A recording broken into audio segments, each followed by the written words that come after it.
आपण असतो तर मोठी लिस्ट तयार करून दिली असते आपल्या वडिलांकडे. त्याच्यामध्ये आयफोन, ऑडी, BMW अशी नावं टाकली असती. ह्या गोष्टी मला पाहिजे.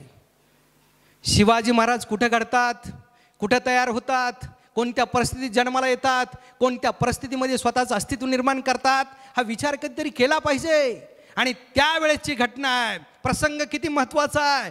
शहाजीराजे जेव्हा म्हणतात ना, शिवबाराजे या बाजारात काय विकत घ्यायचं, तेव्हा शिवाजी महाराजांच्या डोक्यात प्रश्न आहे आणि ते विचारतात, आबासाहेब या बाजारात विकत मिळत नाही ते काय. आत्ता आम्हाला सांगितलं ना, जगामध्ये कोणत्या गोष्टीला मार्केट आहे शोधून आणा, तरीसुद्धा हे सगळं ओपन आहे, गुगल आहे, सगळं आहे, तरीसुद्धा प्रॉपर ॲन्सर आम्हाला शोधता येत नाही. शिवाजी महाराजांच्या काळामध्ये शिवाजी महाराजांना जेव्हा आबासाहेबांनी सांगितलं ना, या बाजारात काय काय विकत मिळतं हे सांगा आबासाहेब, तेव्हा आबासाहेब सांगतायत, शिवबाराजे या बाजारामध्ये हत्ती, घोडे, उंट, सोनं, चांदी, जवार, कपडे, लत्ते, शस्त्र, अस्त्र सारं सारं विकत मिळतं. शिवाजी महाराजांचं वय 9 वर्ष. आणि ऐकलं, शिवाजी महाराजांनी नुसतं ऐकून थांबले नाही. शिवाजी महाराज म्हणतायत, आबासाहेब माझा प्रश्न असा आहे, या बाजारात विकत मिळत नाही ते काय. आपले पालक असते तर म्हणले असते, गधड्या तुला काही कळतं का, काय प्रश्न विचारतो. आमच्यासारखे शिक्षक असते तर म्हणले असते, 2 दिवसांनी अभ्यास करून येतो मग पोरांना सांगतो. वस्तुस्थिती आहे, जिथले पालक हुशार, ज्यांचे पालक सजग, ज्यांचे पालक विचार करणारे, ज्यांचे पालक वस्तुस्थितीचा अभ्यास करून मुलांना त्या पद्धतीनं शिक्षण देणारे, ते पालक वेगळं काम करत असतात. शिवाजी महाराजांनी त्यावेळेस विचारलेल्या प्रश्नाला उत्तर देताना आबासाहेब शहाजीराजे भोसले सांगतायत, शिवबाराजे या बाजारात हत्ती, घोडे, उंट, सोनं, चांदी, नाणं, जड, जवाहीर, कपडे, लत्ते, शस्त्र, अस्त्र सारं विकत मिळतं, एक गोष्ट विकत मिळत नाही. शिवाजीराजे पुन्हा म्हणतायत, ती गोष्ट कोणती. आणि त्याचं उत्तर देताना शहाजीराजे सांगतात, शिवबाराजे या बाजारात सारं विकत मिळतं, एक गोष्ट विकत मिळत नाही, तिचं नाव स्वातंत्र्य, स्वातंत्र्य आणि स्वातंत्र्य. 9व्या वर्षी शिवाजीराजांच्या मुठी आवळतात आणि शिवाजीराजे त्याच वेळेस शपथ घेतात, ज्या महाराष्ट्रातून आलो, ज्या सह्याद्रीच्या दऱ्याखोऱ्यातून आलो, ज्या पुणे जिल्ह्यातून आलो, तिथल्या माणसाला, तिथल्या रयतेला स्वतःच्या मर्जीनं वागता येत नाही, जगता येत नाही, उभी हयात घालवीन, पण माझ्या रयतेला स्वातंत्र्य मिळवून देईल, हे 9व्या वर्षी राजे ठरवतात. आता आपल्या सगळ्यांचं वय 18 वर्ष पूर्ण आहे. एखाद्याचं कमी असेल, चुकून कमी जन्मतारीख लावल्यामुळे. 18 वर्ष वयाचं असताना सुद्धा जर आम्ही एखाद्या शिक्षण क्षेत्रात किंवा एखाद्या अभ्यासक्रमाला प्रवेश घेतो, तेव्हा आपल्याला कळायला पाहिजे की या प्रवेशामागचं कारण काय. जर आज कळलं नसेल तर आपण ठरवलं पाहिजे, आजपासून मी ज्या अभ्यासक्रमाला प्रवेश घेतला आहे त्या अभ्यासक्रमात पुढे काय आहे आणि त्याच्यानंतर मला कुठं पोचायचं आहे हे ठरवण्याची ही वेळ आहे.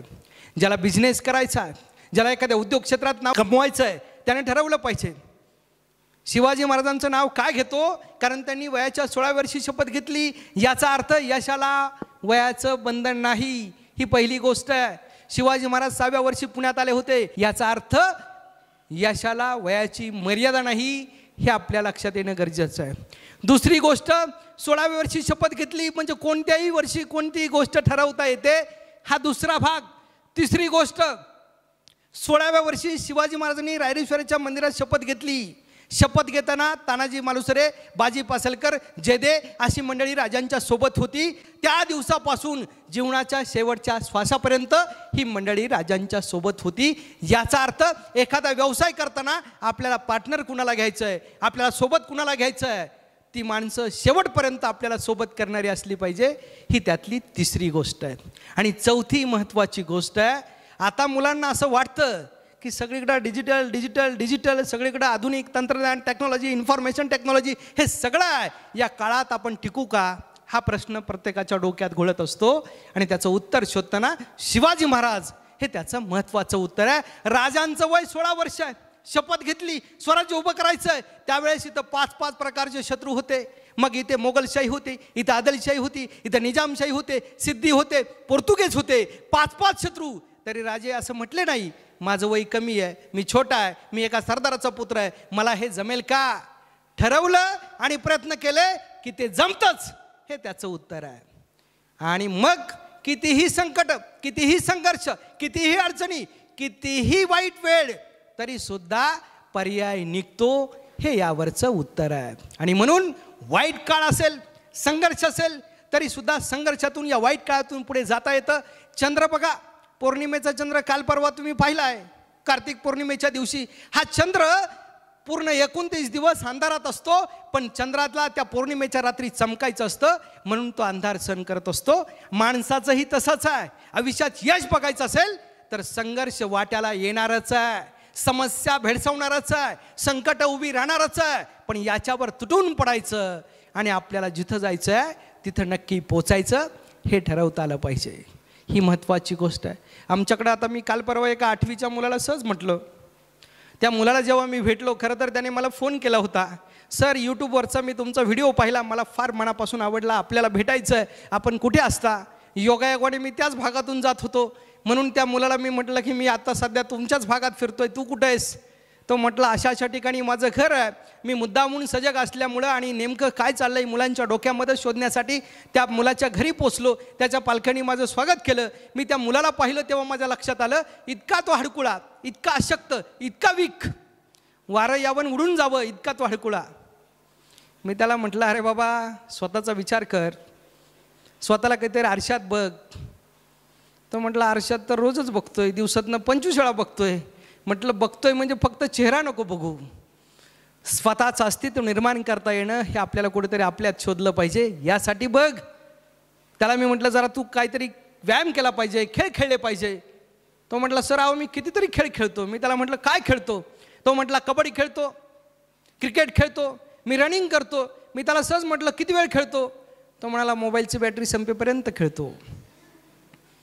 याचा अर्थ असा आहे, जी गोष्ट आपल्याला ज्या माध्यमावर खेळायला पाहिजे किंवा करायला पाहिजे ते महत्त्वाचं आहे. आम्ही मैदानी खेळ खेळत नाही, आम्ही आमच्या तब्येतीला सुद्धा जपलं पाहिजे. तरुण हा तरुण दिसला पाहिजे, वाटला पाहिजे. केवळ शरीराने मोठा दिसतो म्हणजे तरुण नसतो. तरुणाची व्याख्या काय? कुणाला युवक म्हणायचं? युवकाची व्याख्या अशी आहे, आजच अधोरेखित करा, आपल्या हृदयपटलावर कोरून टाका. तरुण कशाला म्हणायचं? तरुण म्हणजे मुलं मुली सगळे त्यात आले. युवक, युवक म्हणजे काय? गेलेला भव्य भूतकाळ आणि येणारा अद्भुत भविष्यकाळ यांच्या मधला जो दुवा असतो तो युवक असतो. ज्याच्या डोक्यात धाडस आणि ज्याच्या मनात विचार आणि कृती यांचं इंद्रधनुष्य तळत असतं तो युवक असतो. ज्याच्या रक्ताची वळवळ होते, सळसळ होते, पण त्यातून एक चळवळ उभी राहते, तो युवक असतो. ज्याला जग बदलण्याची कळकळ आणि समाज बदलण्याची तळमळ असते तो युवक असतो, तो युवक असतो. असा युवक इथून घडला पाहिजे असं शिरगावे सरांना, सर्व प्राध्यापकांना, संस्थेला वाटतंय. आणि म्हणून आपल्यासाठी वेगवेगळे उपक्रम आहे, ॲक्टिव्हिटी आहे, आपल्यासाठी वेळ काढून हे कार्यक्रम आयोजित केले जातात. हे गांभीर्याने आपण लक्षात घेतलं पाहिजे आणि त्याचा मनापासून आनंद घेतला पाहिजे.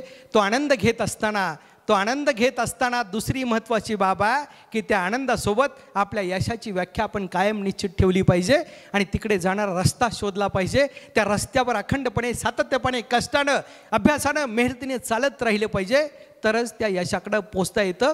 ज्या शिक्षकांनी आम्हाला शिक्षण दिलं, ज्या आईवडिलांनी आम्हाला जन्म दिला, ज्या आईवडिलांनी आमच्यासाठी कष्ट केले, ज्या शिक्षकांनी आमच्यासाठी मेहनत घेतली, त्यांच्या बाबतीत जो माणूस कृतज्ञ असतो तोच माणूस यशाकडं जात असतो. ही महत्त्वाची गोष्ट आहे. ज्या विद्यार्थ्यांना नम्रता नाही त्या विद्यार्थ्यांनी यश मिळवलं तरीसुद्धा त्या यशाला किंमत नसते. ही महत्त्वाची बाब आहे. म्हणून आपण कृतज्ञ असलो पाहिजे, आपण नम्र असलो पाहिजे, हे मला महत्त्वाचं वाटतं.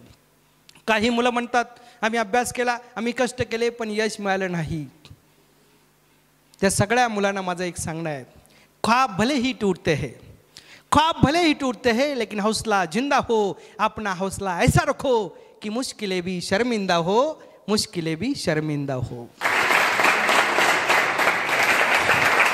याचा अर्थ असा आहे की संकट किती आली तरी आपला हौसला तुटता कामा नये, आपला हौसला कमी होता कामा नये. त्या हौसल्याच्या बळावर आणि त्या जोशाच्या बळावर आपण पुढे नक्की जात राहतो, प्रयत्न करत राहतो. ही महत्त्वाची गोष्ट आहे.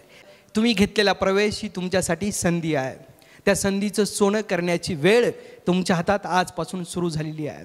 कारण आजपासून पुढे तुम्हाला ही डिग्री, ही पदवी प्राप्त करताना ही संधी पुन्हा येत नाही.